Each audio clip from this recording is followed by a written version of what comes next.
what happens to the spirit of Pan-Africanism? What happens to the East African community? I say kaka zangu na dada zangu, mambo mengine lazima tuyaangalie, tuyazingatie vizuri kabla hatuja kututenganisha kila mmoja. Haya mambo yanaweza kuleta sitafahamu kali sana kwenye area yetu ya Afrika.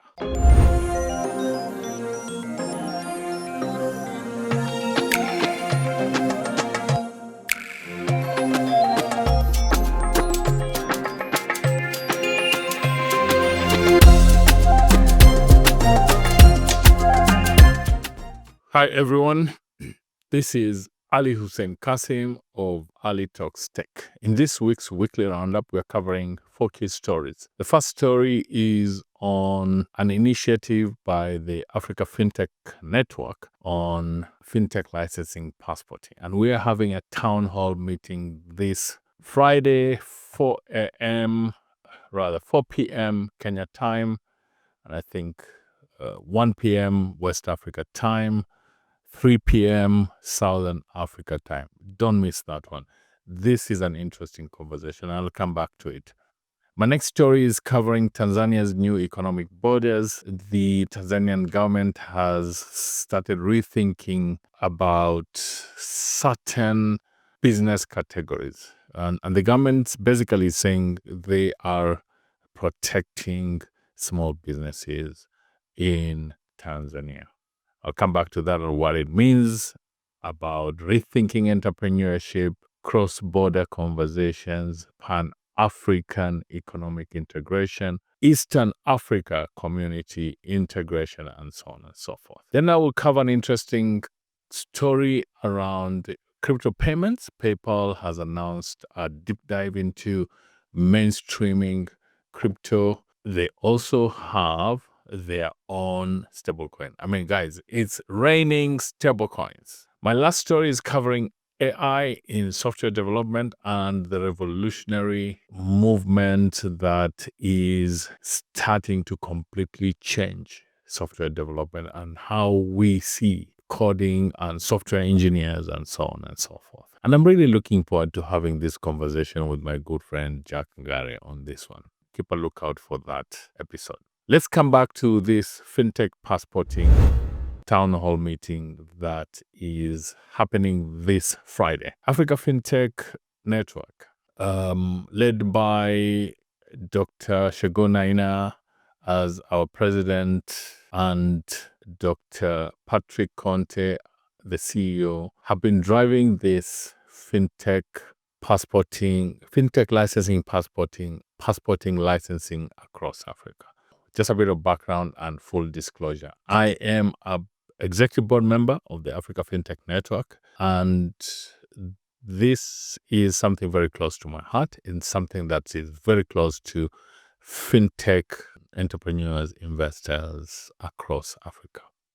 The idea of a fintech passporting licensing framework across Africa's 54 countries is three-pronged. Number one, it cuts compliance costs and speed to market. So, for example, Rwanda and Ghana are the first countries to announce a fintech passporting agreement, which simply means that the onerous process of licensing a new fintech in either one of these two countries is most likely going to be cut down by up to 90%, simply because these two countries have agreed that if a fintech is domiciled in Ghana and it wants to expand into Rwanda, it will not have to go greenfield into a licensing application process. The Rwandan Central Bank that licenses fintechs will look at the license they have in Ghana, and they will say, if the Central Bank of Ghana, or the Bank of Ghana as it is known, has given you a license, then we trust that the processes that have gone through are kosher, and what we need to do is just cross-check a couple of things, and you're good to go as far as licensing is concerned. Guys, let me explain to you how fundamental this is by giving a specific example.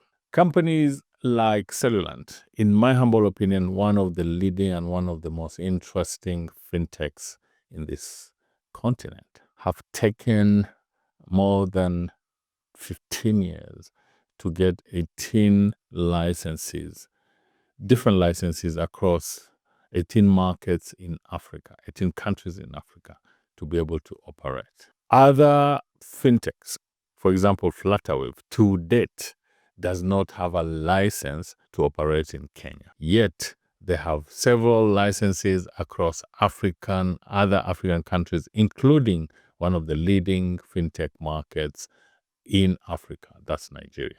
So that's a misnomer. I mean, maybe Flutterwave is an outlier. We don't know exactly what's going on there. But what we are saying is that the principle and the concept of fintech passporting licensing or licensing passporting across Africa is going to be a game changer.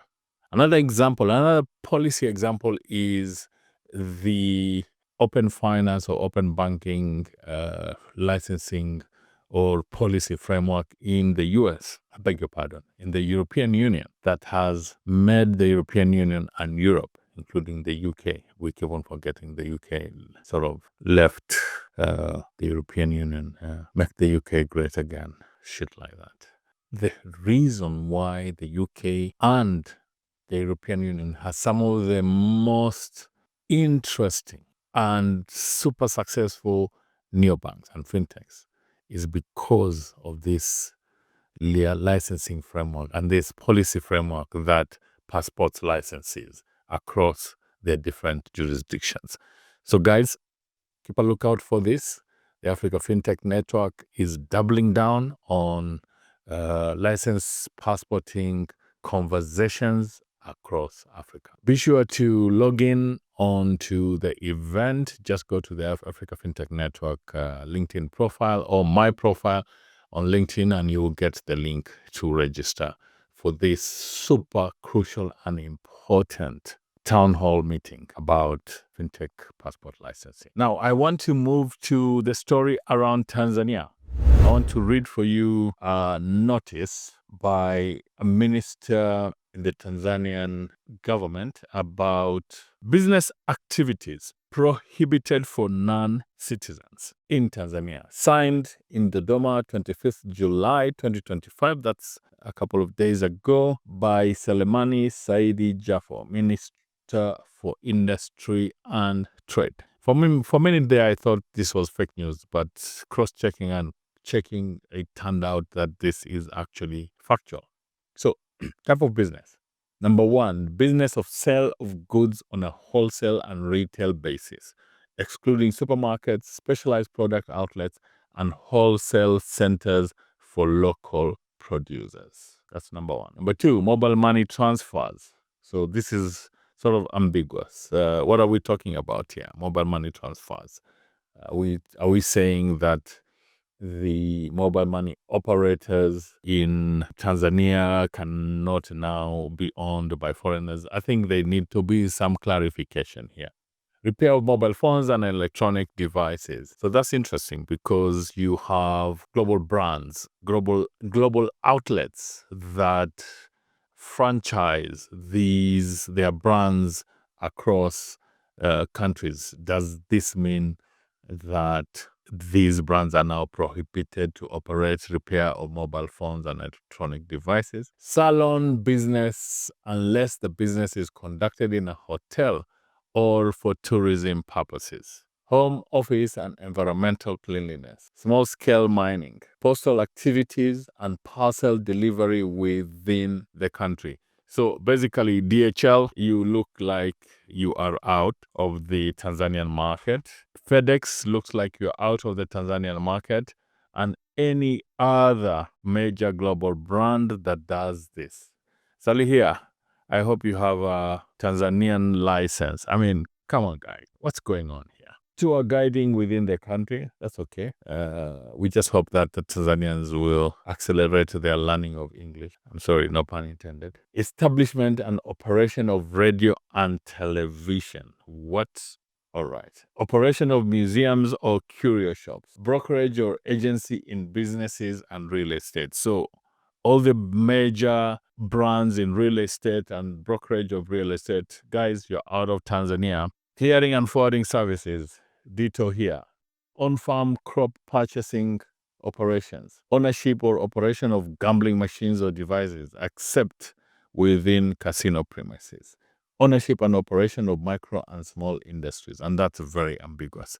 Look, guys, I mean, let's just agree that a government, a country has the right to tell people, to tell its country, we are protecting you, and we are basically saying that we are going to keep these businesses, 15 of them, for you as citizens. So really what happens to, number one, what happens to the guys who are already operating there? What happens to the global brands that operate postal activities and parcel delivery within the country? What happens to mobile money transfers? I mean, that is super ambiguous. I think we need, the Tanzanian government needs to unpack that ambiguity. What happens to brands like the Nation Media Group that operates in Tanzania? Now, look, guys, I think it's important for people to say these are things that only our citizens are going to. But what happens if other African governments say the same? I can assure you, we have Tanzanians with businesses in Kenya that align with this. What happens in Rwanda? What happens to Uganda? What if we start these reciprocal conversations? What happens to the spirit of Pan-Africanism? What happens to the East African community? I say kaka zangu na dada zangu, mambo mengine lazima tuyaangalie, tuyazingatie vizuri kabla hatuja kututenganisha kila mmoja. Haya mambo yanaweza kuleta sitafahamu kali sana kwenye area yetu ya Afrika. Ombi langu ni kuwa tutayaangalia haya mambo, tuyafafanue vizuri. Mambo mengine tuseme kweli haya pengine tumezungumza kabla hatujayaangalia na kuzingatia vizuri sana. My next story is on global crypto payments and PayPal's mainstreaming of cryptocurrencies. But let me just say this. I mean, not cryptocurrencies per se, but stablecoins. PayPal is a major player in the fintech and financial services across Africa. Their operations are global. Even if they don't have an office, their presence is felt by many. They have recently signed a partnership with M-Pesa, where the PayPal app will be plugged onto the M-Pesa app. And we can see lots of conversations around what the implications of that is, including gig workers, Kenyans, and across all the markets that M-Pesa operates in. Now, we are now talking about plugging in stablecoins and crypto and going mainstream with it. So pay with crypto will be something that you see on PayPal. So my first question was, will we see the same thing within that mini app at M-Pesa? What happens to M-Pesa in this whole conversation? Although, if you ask me, M-Pesa has been one of the earliest stable coins, because it's the money I have in my wallet. I go to an agent, I cash in, I get my M-Pesa mobile money. This will be interesting to see. Let me read for you some key features on this. Number one, extensive market access.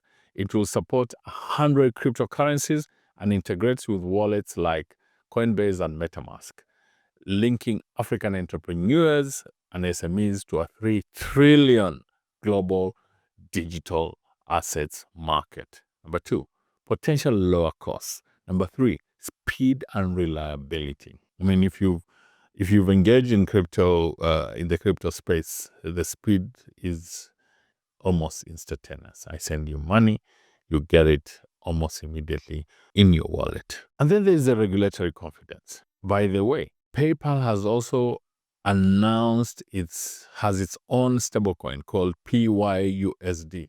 Guys, it's raining stablecoins. Everybody and his grandmother is starting to say, I want a stablecoin. To date, I think the more established stablecoins, in my humble opinion, are only two that I can think about very, very fast: USDT and USDC. What are these others going to be? I mean, PayPal has a huge, huge network effect. So we are going to see some interesting, but don't underestimate the big crypto players like Binance and Byte. These guys are going to find a way to fight back. What are the potential impact on Africa's fintech landscape? Are we going to leapfrog some of these infrastructure conversations? I mean, are we going to see M-Pesa or mobile money degradation because of all these newfangled ways? My response to that is not too soon, because these guys are going to find a way to integrate. Scratch that. I think M-Pesa is already part of the crypto ecosystem. In Kenya, the on-ramp and off-ramp conversations around crypto, you cannot complete that conversation without the M-Pesa engagement. Although it is informal, it's not licensed, but it has been happening at a scale that is unbelievable. So if we look ahead, PayPal's crypto expansion could potentially be transformative, not just for the areas they operate in, but the African continent too. We're talking about digital commerce. We're talking about lower costs. We're talking about being able to send and receive money much faster and much cheaper across different corridors in the world.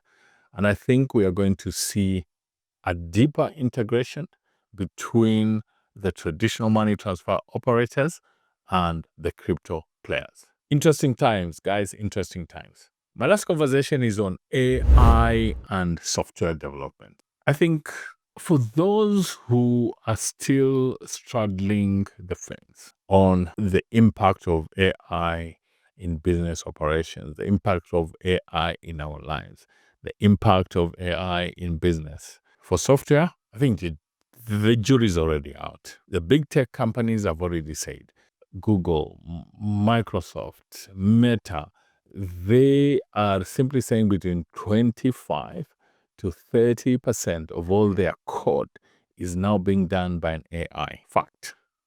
Not from me.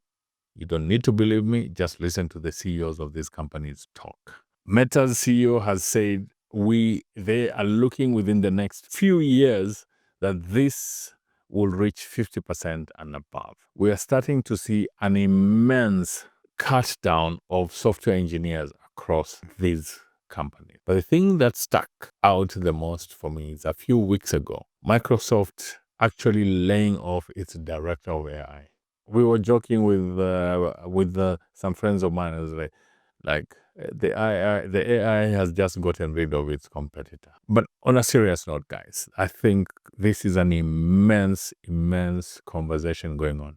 Just last week, I was at a retreat with a startup I support, and I would say that 10 to 15% of the conversation during that retreat was about how AI is going to improve and change the conversation around this software development company. And last, there's a company called Lovable. It is now the fastest growing company in the software development space. It reached $100 million in annual recurring revenue in 8 months. No company has ever reached